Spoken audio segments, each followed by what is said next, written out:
মুমিনের প্রতি তাওহীদের প্রথম দাবি একমাত্র আল্লাহর ইবাদত করতে হবে, আর কারো কাছে সাহায্য চাই, তারই কাছে সাহায্য চাইতে হবে। ইবাদত করতে হবে কার? আর সাহায্য চাইতে হবে কার কাছে? আল্লাহর কাছে। এটি এক নম্বর। আল্লাহ রাব্বুল আলামিন বলেন, আমাদেরকে শিখিয়ে দেওয়া হয়েছে প্রত্যেক নামাজি প্রতি রাকাতে আমরা পড়ে থাকি সূরা ফাতিহার ভিতরে, ইয়্যাকা না'বুদু ওয়া ইয়্যাকা নাস্তাঈন।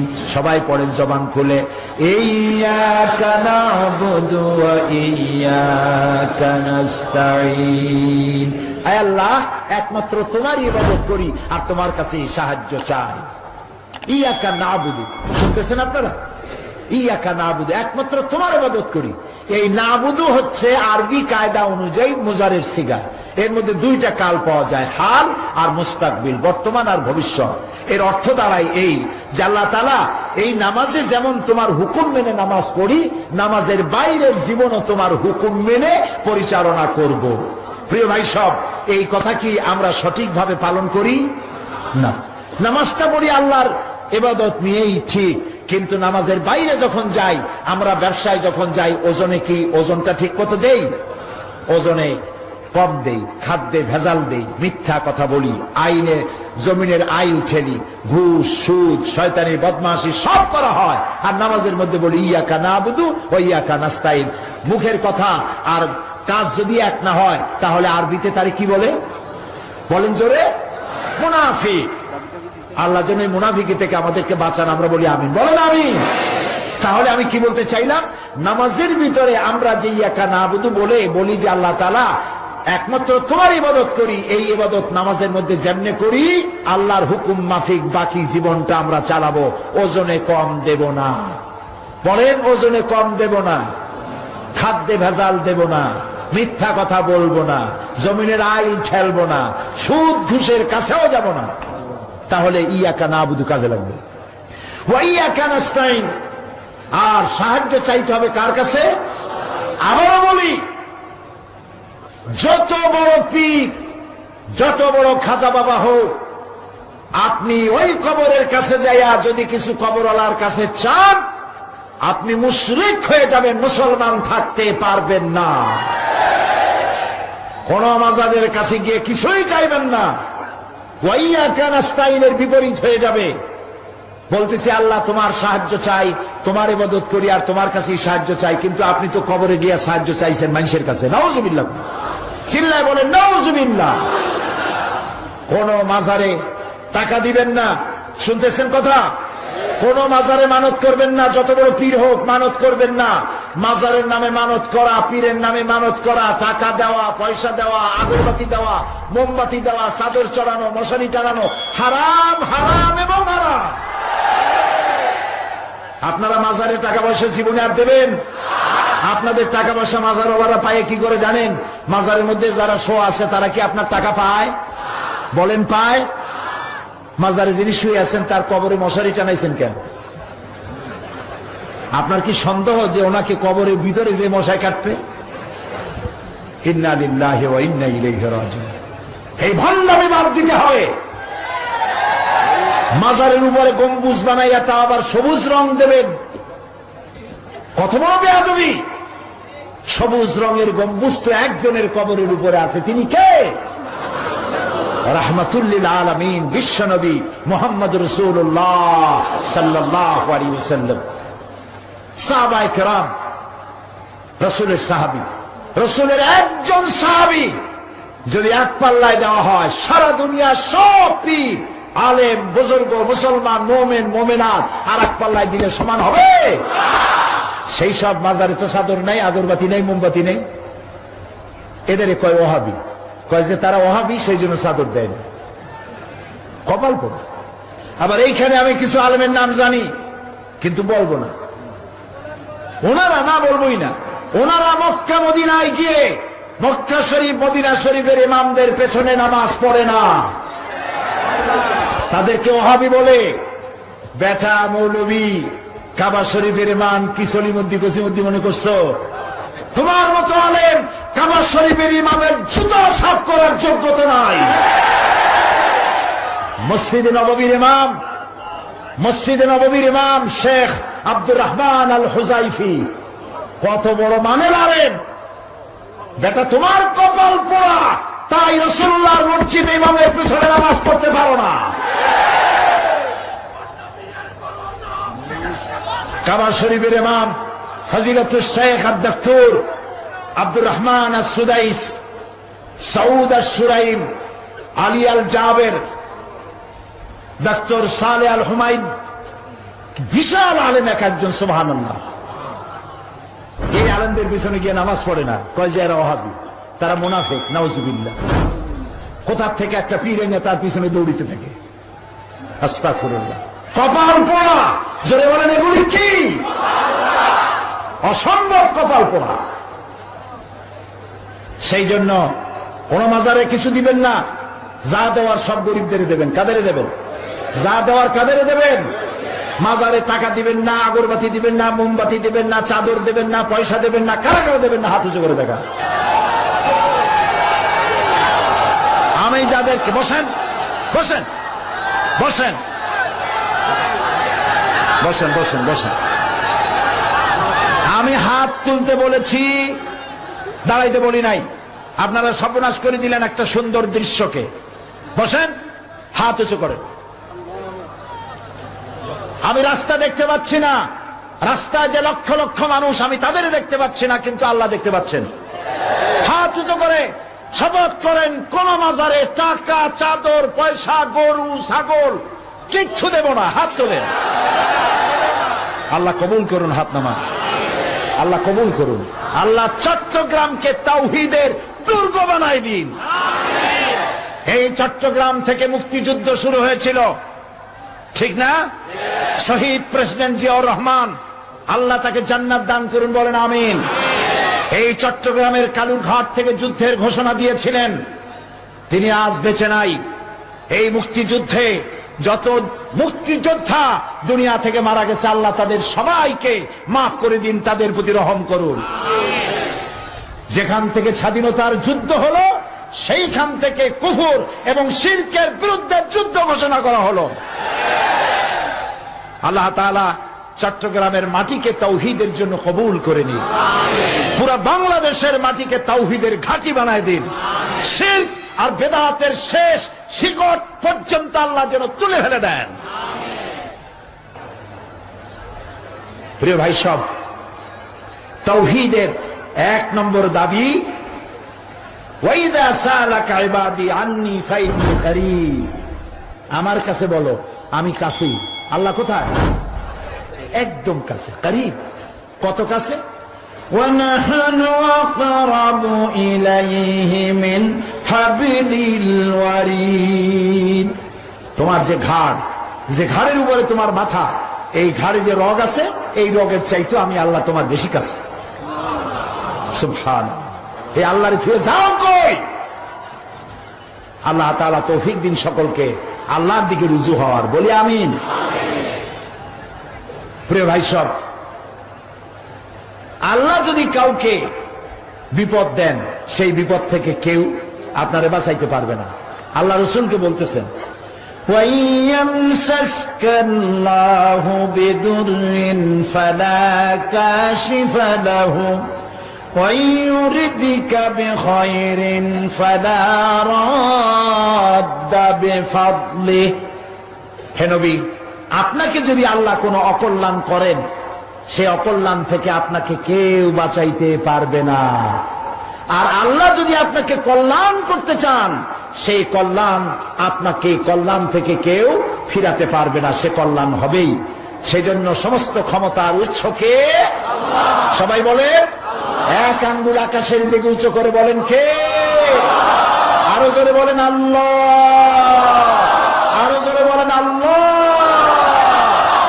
আলহামদুলিল্লাহ, আলহামদুলিল্লাহ। তাওহীদের মোমেন বান্দার কাছে তাওহীদের দ্বিতীয় দাবি, সকলের ইচ্ছার উপরে আল্লাহর মর্জিকে প্রাধান্য দিতে হবে। সকলের ইচ্ছার উপরে আল্লাহর মর্জিকে প্রাধান্য দিতে হবে। কেন? আল্লাহ রাব্বুল আলামিন বলেন, ইন্নাল্লাহা আশতারা মিনাল মুমিনিনা আনফুসাহুম ওয়া আমওয়ালাহুম বিআন্না লাহুমুল জান্নাহ। নিশ্চয়ই আল্লাহ তাআলা মুমিনের জান আর মাল খরিদ করে নিয়েছেন। বিনিময় কি দিছে কন্ত? মাশাআল্লাহ, সবাই বুঝে ফেলেছেন। আমার জান আর মাল কে নিয়েছেন? কি করে নিয়েছেন? কিনে নিয়েছেন, খরিদ করে নিয়েছেন। বিনিময় কি দিয়েছেন? জান্নাত। এখানে একটা বিষয় বোঝার আছে, সেটা হলো এই জানটা তো আমার জান আমার মধ্যে আছে, কিন্তু এটার মালিক আমি না। আমার জানের মালিক কে? আমার মালের মালিক কে? তো জানেরও মালিক তিনি, মালেরও মালিক তিনি, আর তিনি বলছেন আমি এটা কিনে নিলাম। তো আল্লাহর জিনিস আল্লাহ কিনে কেমনে? এটার অর্থটা কি? এর অর্থ হচ্ছে জান আমার কাছে আমানত, মাল আমার কাছে আমানত। আল্লাহ যেটা কিনেছেন সেটা হলো আমার ইচ্ছা। আমার ইচ্ছাটা আল্লাহর কাছে বিক্রি হয়ে গেছে। আমি আমার ইচ্ছে মতো আমার জান খরচ করতে পারবো না, আমার ইচ্ছে মতো আমি আর মালও খরচ করতে পারবো না। তার মানে কি? তার অর্থ হচ্ছে আমি এমন কোন আন্দোলন করতে পারবো না যে আন্দোলনে আল্লাহ খুশি নন। আমি এমন কোন মিছিলে যাব না যে মিছিলে আল্লাহ খুশি নন। আমি এমন কোন স্লোগান দিব না যে স্লোগানে আল্লাহ খুশি নন। দেওয়ালের লেখা থেকে শুরু করে, স্লোগান দেওয়া থেকে শুরু করে, আন্দোলনে, বিক্ষোভে, সমাবেশে, সবটা হতে হবে আল্লাহ যাতে রাজি আছেন ওইটার উপরে। আল্লাহ রাজি নাই, আমি সেখানে নাই। কথা বুঝে আসছে? এইটা হলো জান খরচের ব্যাপার। এই রাস্তায় যদি এই আন্দোলন করতে গিয়া, আল্লাহরে খুশি করতে গিয়া যদি মৃত্যু হয়, মৃত্যুটা কি হবে? শাহাদাতের মওত হয়ে যাবে। তারপরে আমার মাল আল্লাহ কিনে নিয়েছেন। তার অর্থ কি? তার অর্থ হলো আমি যেখানে সেখানে খরচ করতে পারবো না। চান্দা চাইলো আর আমি দিয়ে দিলাম, তা হবে না।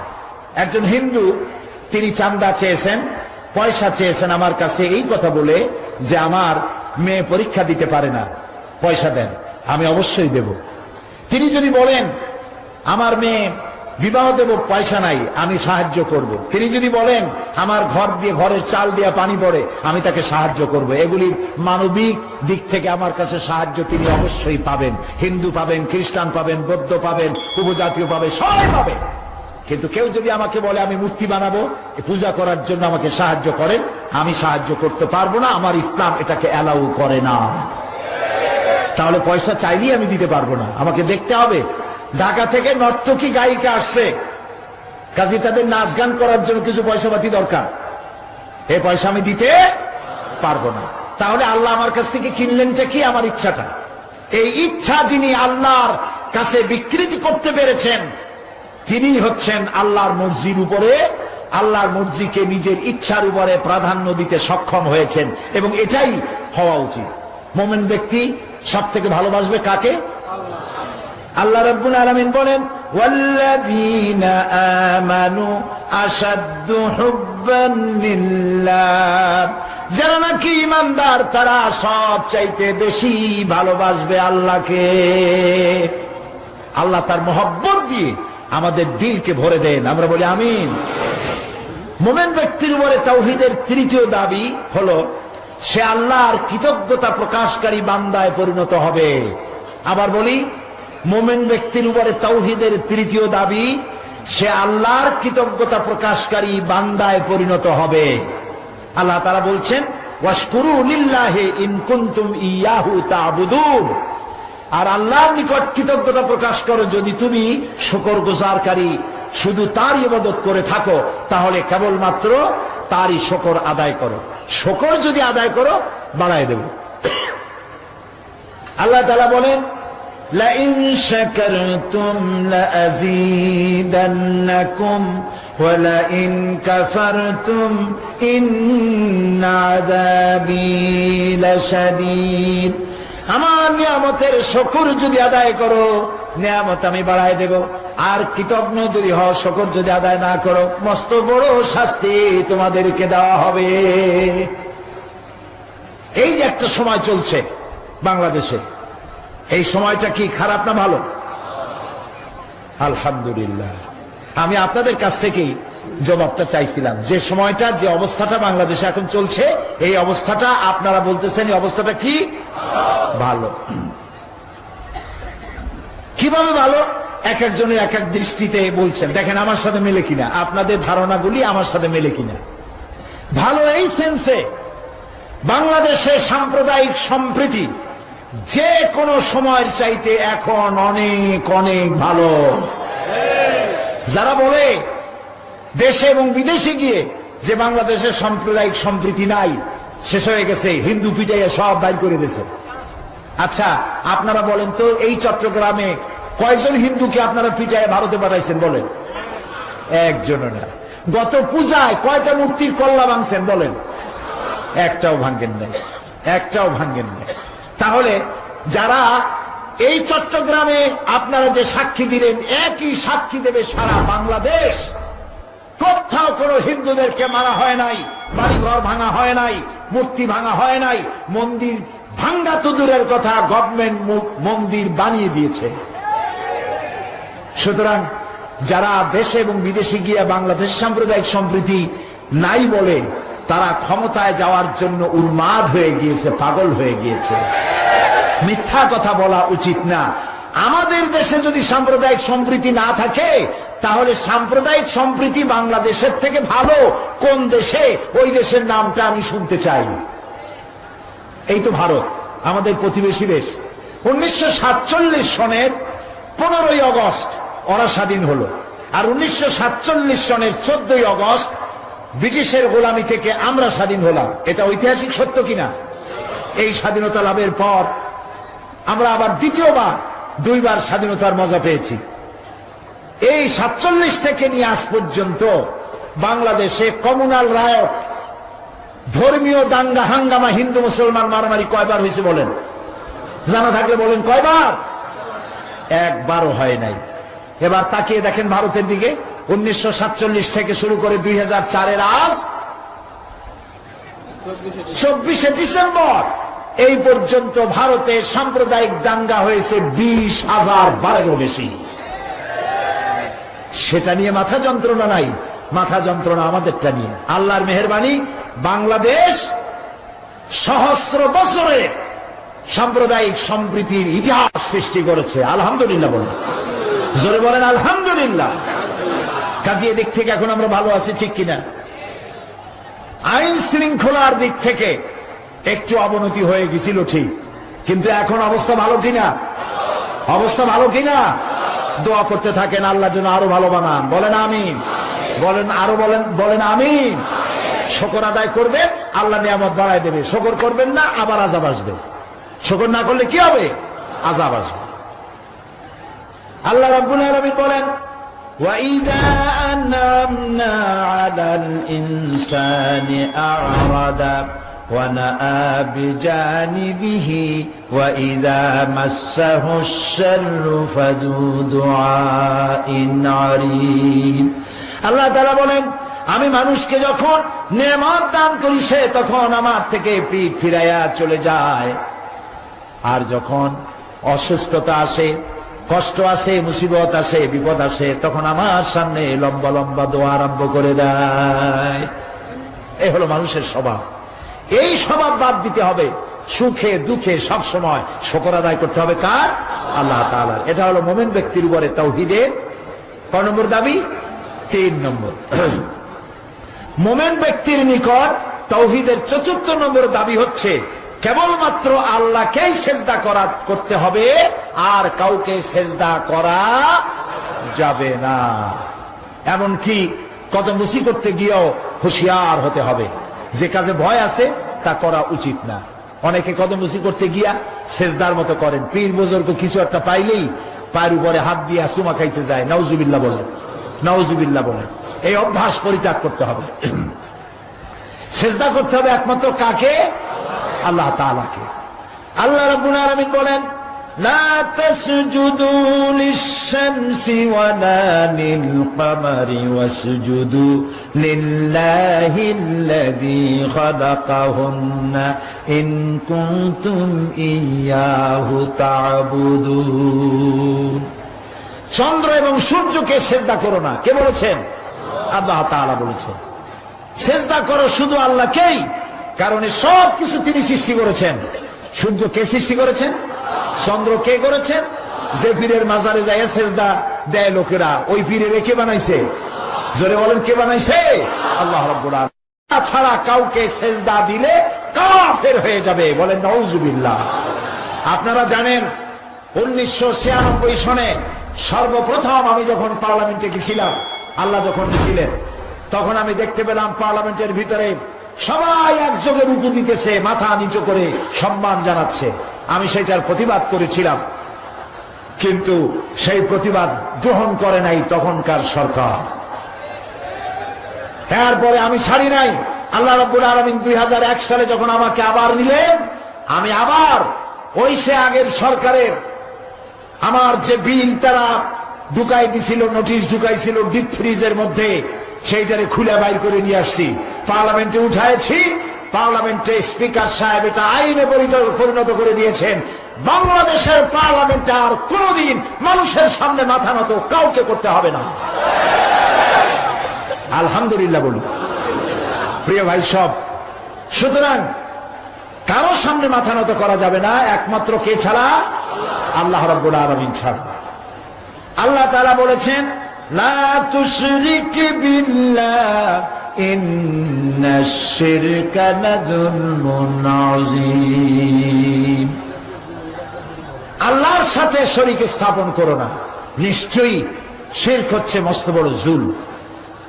এরপরে আল্লাহ রাব্বুল আলামিন আরো বলেন, মান ইউশরিক বিল্লাহি ফাকাদ হারামাল্লাহু আলাইহিল জান্নাহ ওয়া মাওয়াহুন নার ওয়া মা লিয-যালিমিনা মিন আনসার।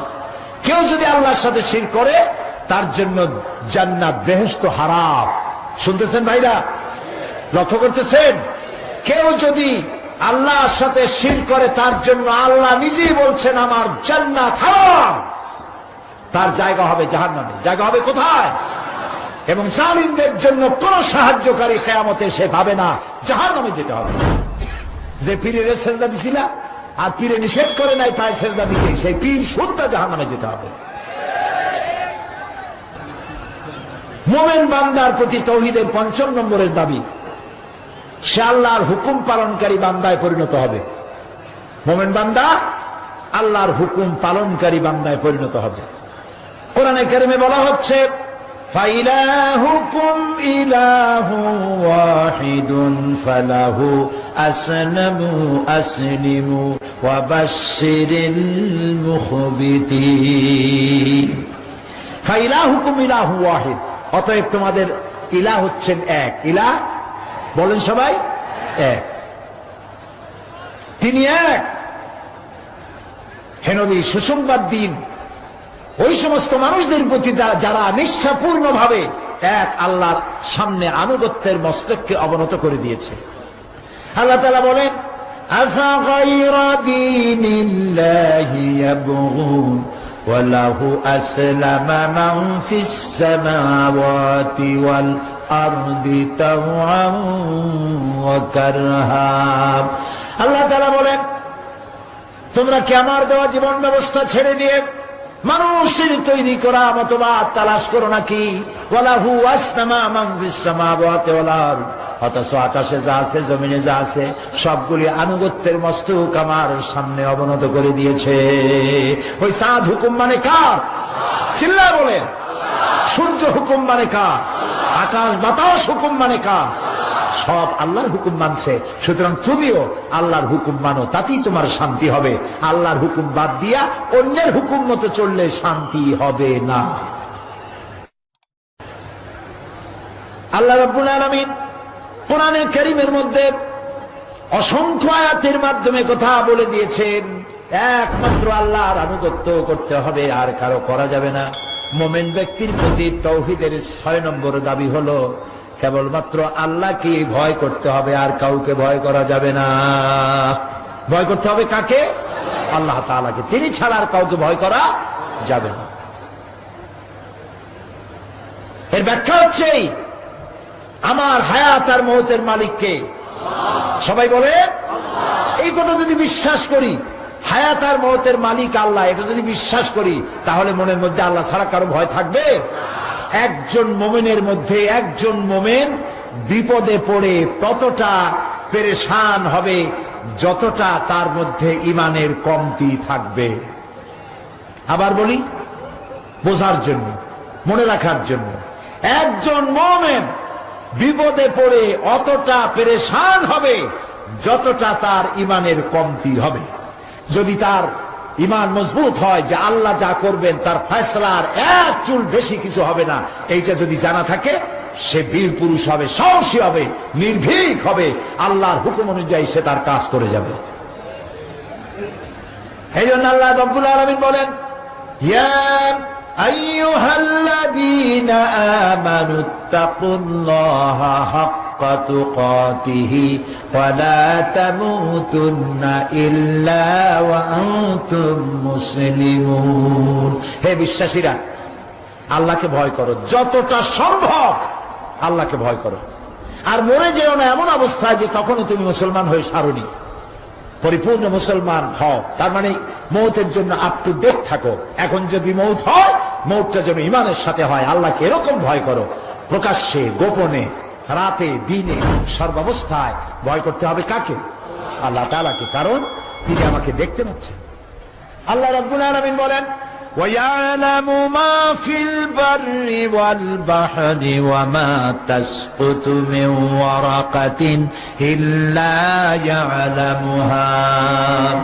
আল্লাহ বলেন, আমি স্থল ভাগে কি হয়, দরিয়ার অথল তলদেশে কি হয়, সব আমি জানি। শুধু তাই নয়, পৃথিবীর কোন একটি গাছের পাতা যদি পড়ে যায়, কোন দেশের কোন গাছের কোন পাতা পড়েছে, আমি আল্লাহ রব্বুল আলামিনের কাছে তার খবর হয়ে যায়। পাতা পড়ার খবর যিনি পান, আমরা কোথায় কি করি তিনি তা টের পান না। এই জন্য কলিজার মধ্যে ভয় রাখতে হবে কার? জোরে বলে, কেবলমাত্র আল্লাহকেই ভয় করতে হবে, আর কাউকে ভয় করা যাবে না। কলিজার মধ্যে ভয় এটাই থাকতে হবে, তিনি দেখছেন, তিনি শুনছেন। আল্লাহ তাআলা বলেন, মা ইয়াকুনু মিন নাজওয়া সালাসাতিন ইল্লা হুয়া রাবিউহুম ওয়ালা খামসাতিন ইল্লা হুয়া সাদিসুহুম ওয়ালা আদনা মিন যালিকা ওয়ালা আকসারা ইল্লা হুয়া মাহুম আইনামা কানু। সুবহানাল্লাহ, সুবহানাল্লাহ। তোমরা যেখানে তিনজনে মিলে অন্ধকারে কোন রুমের ভিতরে অথবা কোন জায়গায় তিনজনে সলা পরামর্শ করতেছো, গোপন পরামর্শ, কারে মারবা, কারে ধরবা, কারে গুলি করবা, কারে গিলি ফেলবা, কার সর্বনাশ করবা, এই যে তিনজনে যখন পরামর্শ করো, মনে রেখে দিও ওখানে তোমরা শুধু তিনজন নও, ওখানে আর এক সত্তা আছে যার নাম আল্লাহ। যদি বিশ্বাস করতাম আমরা ভালো হয়ে যাইতাম, ঠিক না ভাই? যেখানে তোমরা পাঁচজন, ওখানে ষষ্ঠ আল্লাহ। এর চাইতে সংখ্যায় যদি কম হও, এর চাইতে সংখ্যায় যদি বেশি হও, বান্দারে তুমি আছো যেখানে, আমি আল্লাহ সেখানেই। আল্লাহ এগুলি বিশ্বাস করার তৌফিক যেন আমাদেরকে দেন, আমরা বলি আমিন। মুমিন বান্দার প্রতি তাওহীদের ৭০ নম্বর দাবি, কেবলমাত্র আল্লাহর কাছে হেদায়েত চাইতে হবে। হেদায়েত কেউ করতে পারবে না। পীর সাহেব হেদায়েত করতে পারবে? পারবে না।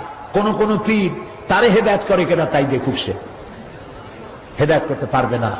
পীরে পারবে না, মওলানায় পারবে না, মুহাদ্দিসে পারবে না, সাহাবীরা পারবে না, নবীরাও হেদায়েত করতে পারবে না। আশ্চর্য হয়ে যেতে পারে, নবীরা হেদায়েত করতে পারবে না, কেমন কথা? হ্যাঁ, এটাই কথা। আল্লাহ তাআলা বলেছেন, ইন্নাকা লা তাহদি মান আহবাবতা। হে নবী, যাকে খুশি আপনি তাকে হেদায়েত করতে পারবেন না। ওয়ালাকিন্নাল্লাহ ইয়াহদি মান ইয়াশা। আসলে আল্লাহ তাআলা যাকে খুশি তারই হেদায়েত দিবেন। নবী করিম সাল্লাল্লাহু আলাইহি ওয়াসাল্লামের হাতে যদি হেদায়েত থাকতো, তাহলে সব কাফেরগুলোকে তিনি হেদায়েত করে ভালাইতে পারতেন। সুবহানাল্লাহ। এই জন্য হেদায়েতের মালিক কে? আল্লাহ। এই জন্য রব্বুল আলামিন আমাদেরকে শিখিয়ে দিয়েছেন, হেদায়েতের মালিক যখন কেবলমাত্র আল্লাহ, তখন তার কাছে হেদায়েত চাও। প্রত্যেক নামাজে আমরা পড়ি, ইহদিনাস সিরাতাল মুস্তাকিম। পড়েন সবাই।